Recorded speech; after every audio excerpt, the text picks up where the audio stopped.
4, follow traffic, clear visual approach, runway 4 right, maintain 17, John Austin, 5 mile final. 17 till 5 out. How newly issued FAA regulations will guide the way forward for an exciting emerging segment of aviation. From the National Business Aviation Association, this is Flight Plan. I'm Rob Finfrock.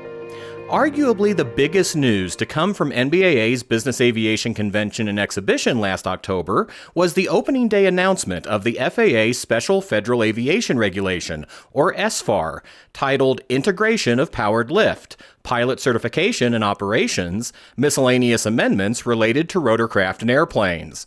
And that's pretty exciting because the SFAR, for the first time, outlines clear regulatory paths for the introduction of advanced air mobility, or AAM, into commercial service. This regulation is really the missing link for OEMs and operators looking at commercialization of these aircraft, and what was published enables operations on day one. Kristen Costello is Aviation Regulatory Affairs Lead for Beta Technologies. The SFAR was chosen due to the need for timeliness as opposed to general rulemaking, and the FAA delivered.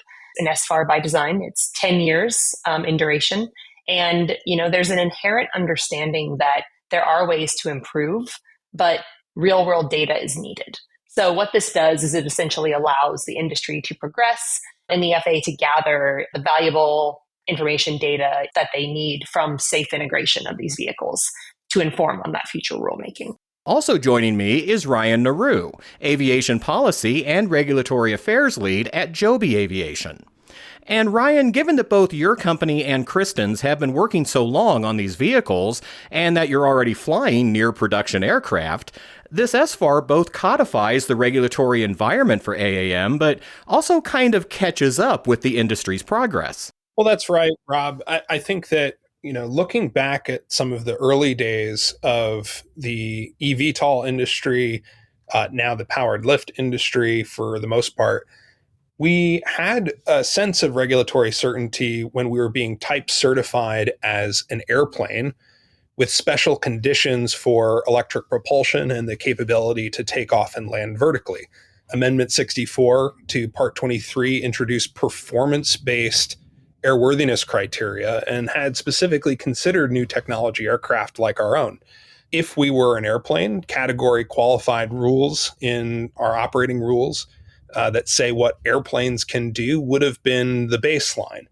When the FAA decided to regulate these aircraft as powered lift, it did create a gap, but the FAA filled its gap in a very timely way. There's a pathway to entry to service that we're all happy with. The FAA found ways to meet in the middle with industry and recognized the consensus comment. So now that the industry has examined what's contained in the SFAR, how will it help move AAM forward, Ryan? First and foremost, the SFAR provides for those category qualified rules for general operations, such as Part 91 operations, as well as commercial operations, our Part 135 air carrier operations, which many of these aircraft will be employed in for passenger service or cargo service. Beyond that, the SFAR also provides a clear pathway to qualify pilots for powered lift aircraft. In fact, this has been one of the biggest concerns from industry throughout this process was, number one, there are so many differences between powered lift aircraft in terms of their flight controls. How will that be addressed? And number two, how will we manage aircraft that only have a single pilot station if we're adding a category to an airman's certificate? The SFAR provides pathways and flexibility for both applicants and the FAA itself to permit qualification of pilots and entry into service. Great summary, Ryan. The SFAR is really here to augment existing rules and create those supplemental pathways. So, from a holistic lens, there were many existing regulations that the FAA had to make permanent changes to in Part 61, 135, 142 to enable the training and certification of powered lift pilots and instructors. Similarly, certain changes had to be made to the operational rules in Part 91, 97, 135, and 136 that apply to airplanes and helicopters and did not originally contemplate powered lift. So really in a nutshell, as Ryan said, airman certification, operational rules, and notably a bit of future proofing built in with the consideration to examine future training tools through a deviation authority. Just to peel the onion back a little further, Beta is certifying 2 electric aircraft variants, which have roughly 75% commonality in design elements. Both are piloted and configured with dual controls. One is our powered lift aircraft, which is the focus of our discussion today, but her sister is a single engine electric airplane, which, just as it sounds, takes off and lands conventionally. And the reason I bring this up is that we've been flying missions with our fixed wing variant for years, flying into about 90 plus airports, thousands of miles, and training pilots. So we've had FAA, US Air Force, Army, Bristow, UPS flight forward pilots all do qualitative evaluation flights in this aircraft that have been really instrumental in helping develop our training with this airplane, and ultimately sets the foundation towards the program that we developed with the powered lift aircraft. So this final rule aligns closely with Beta's plans, and we've been able to hit the ground running with it. Ryan, has Joby had to review or revise any of its plans now that we have the SFAR published? Right now, Joby is not changing any of its operationalization plans for our aircraft, for our air carrier. We are excited by the SFAR. It's also 880 pages long.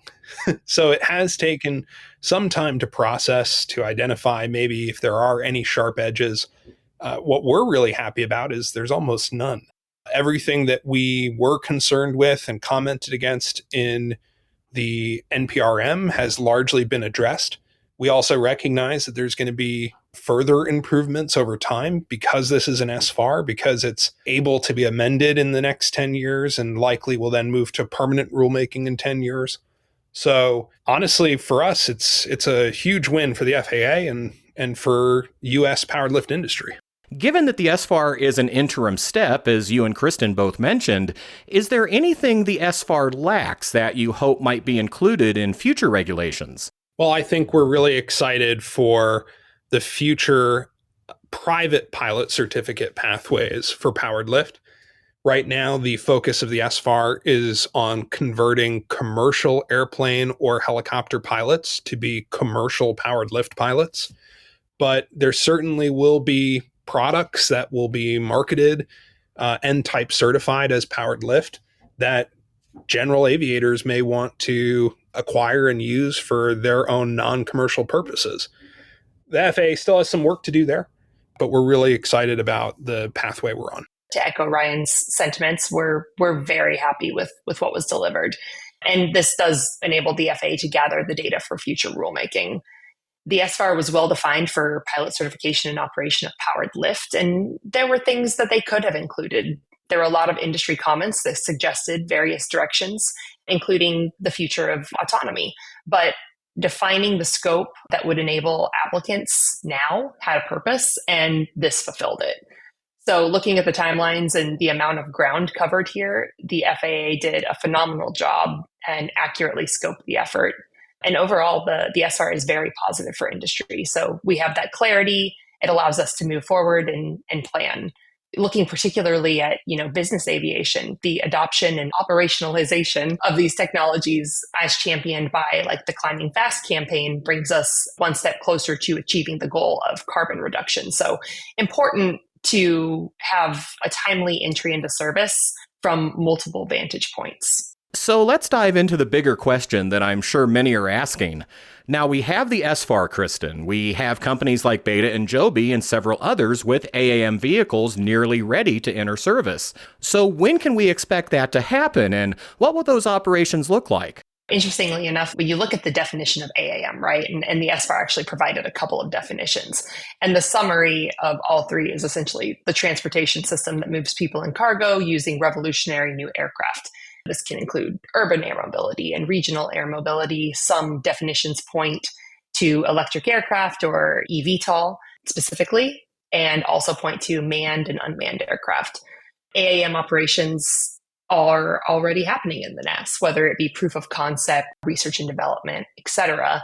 Now, as you said, as we shift into commercial operations, I think what will be really interesting is to see where they start, what the operational model is, and how it will build in both the regional and urban environments. So I think there's great value in these initial operations that are gathering a lot of data and also garnering community acceptance. So in the next few years, I think we will see a shift into those commercial operations with these aircraft.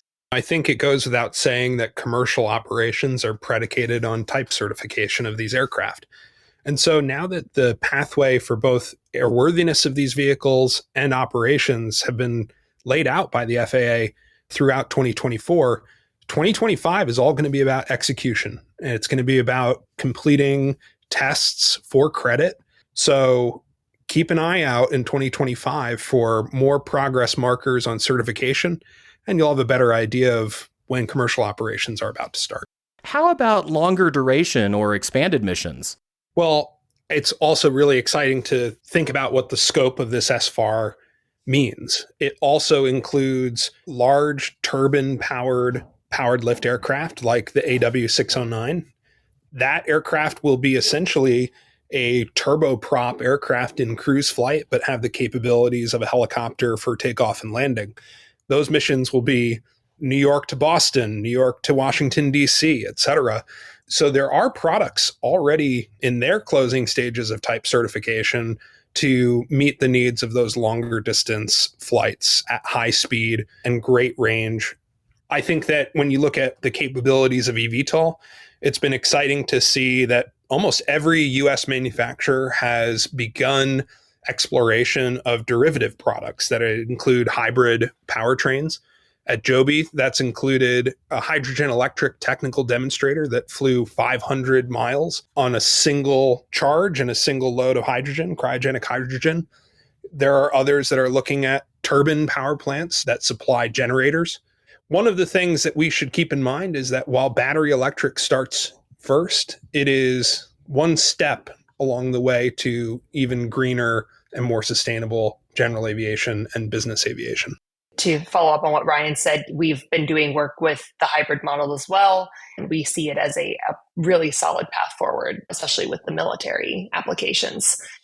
One thing that we're already seeing so many improvements in on the technology side, the regional missions and what is necessary to unlock that use case.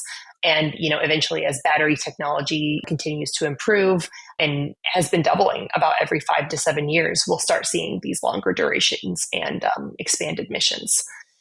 There are so many use cases that this technology can help tackle. And we're really excited for what the future looks like as that continues to get better and better.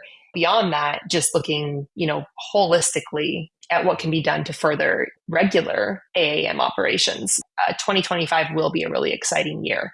As Ryan said, I think it's going to be kind of the year of execution. In 2024, a lot got set up in terms of critical documents that were released by the FAA. I think in 2025, you're going to see a lot more just out in the wild doing these missions, increasing community outreach and engagement. And we've already been really active in these efforts, not only trying to get people, up to Burlington, Vermont to see our facilities and our progress, but taking our aircraft on the road to really give communities hands-on exposure to electric aviation and advanced air mobility in general.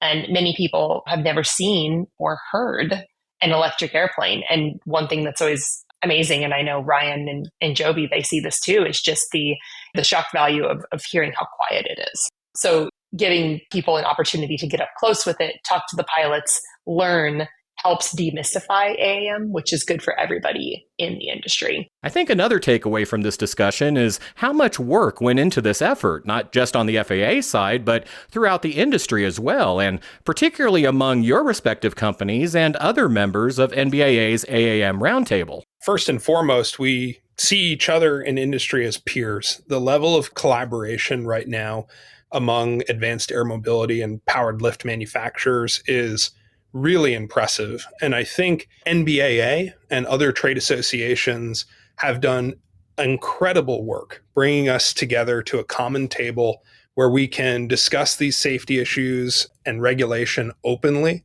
and provide very constructive feedback to the FAA. I think as we look at how timely this rule was, it is in large part because a single message was returned to the FAA on our concerns and what we were really excited about. I wholeheartedly agree with Ryan's take on it. And, we're really fortunate to have good people who are extremely passionate about what they do in the AAM realm right now. So that close collaboration, making sure we're all rowing in the same direction and giving that unified message it's very important. And this has been a really unique experience, and just feel fortunate to be part of this little side of the industry as we're taking on this lift to getting powered lift into service. Be sure to follow all the year's developments for this exciting industry segment at nbaa.org/AAM. That website includes information about the aforementioned NBAA AAM Roundtable, as well as NBAA's Emerging Technologies Committee, focused on opportunities for business aviation uses, not only for AAM, but also drones, commercial space, and other exciting near-future aerospace markets. And that's the latest from the National Business Aviation Association. Remember, you can subscribe to Flight Plan wherever you find your favorite podcasts or by asking your virtual assistant or connected device. You can also download episodes directly from nbaa.org. I'm Rob Finfrock. Thanks for listening, and join us next time for a new episode of Flight Plan. Miles right base, sending out 3500. All right, we got him inside. We're slowing back to 170.